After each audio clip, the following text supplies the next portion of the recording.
हे आहे Vaishnavi media group आणि आपण पाहत आहात CV9 मराठी.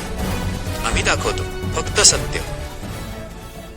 तुमसर भूमी अभिलेख कार्यालयात खासगी इलेक्ट्रिक दुचाकी चार्जिंगवरून खळबळ. पदोन्नती अडवण्यासाठीच कट रचल्याचा कर्मचारी जितेंद्र धुर्वे यांचा गौप्यस्फोट.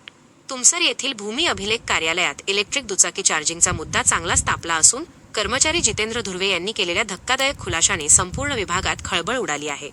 शासकीय धोरणाचे पालन करत प्रदूषणमुक्त पर्यावरणासाठी इलेक्ट्रिक दुचाकी वापरली.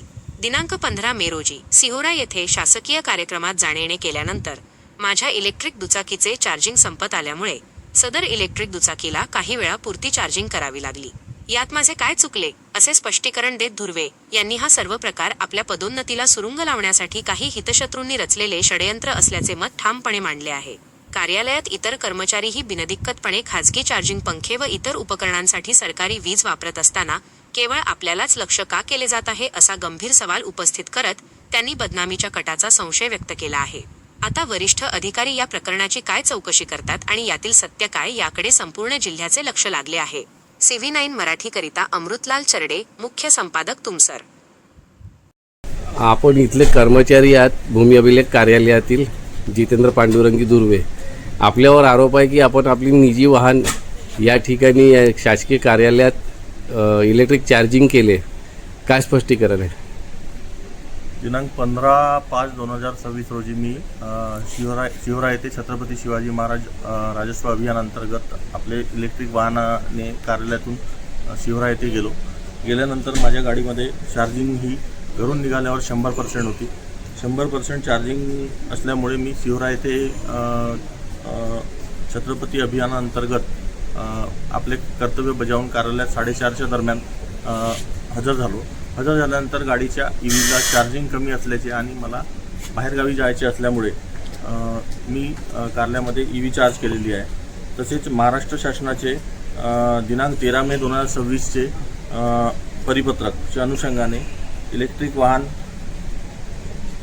वापराकरता बाह्यस्त्रोताद्वारे घेण्यात आलेल्या वाहनामध्ये इलेक्ट्रिक वाहने वापरण्यास प्राधान्य देण्याबाबत या तसेच परिपत्रकाची अंमलबजावणी म्हणून आणि महाराष्ट्र शासनाचे 23 मे 2026चे परिपत्रकसुद्धा इलेक्ट्रिक वाहनासंबंधात महाराष्ट्र इलेक्ट्रिक धोरण 2025 या अंतर्गत मी नेहमी इलेक्ट्रिक वाहन वापरत असतो. माझ्या पायाचा त्रास असल्यामुळे इलेक्ट्रिक वाहनाशिवाय मला दुसरा पर्याय म्हणजे 4 चाकी नेहमी आणणं परवडत नाही. तसेच इलेक्ट्रिक वाहनामुळे माझ्या पायाला त्रास कमी आहे आणि मागील 2 वर्षापासून तुमसर तालुक्यातील रस्त्यांची अवस्था पाहता माझ्या दोन्ही हिप बॉलमध्ये एव्हियन एव्हॅक्युलर नेक्रोसिस हा रोग जडलेला आहे.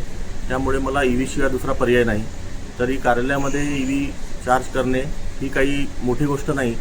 कार्यालयामध्ये अनेक कर्मचारी हे स्वतःचे इलेक्ट्रिक फॅन, स्वतःचे मोबाईल हे चार्जिंग करत असतात आणि इतर अन्य वस्तूसुद्धा बॅटरी वगैरे चार्जिंग केली जाते. आणि या गोष्टीचा पेपरमध्ये 2 पेपरमध्ये महाराष्ट्र युवा दर्शन आणि राष्ट्रीय युवा दर्शन आणि दुसरं अजून त्याच आधारावर दुसऱ्या पेपरनी सुद्धा जाहिरात प्रकाशित केली.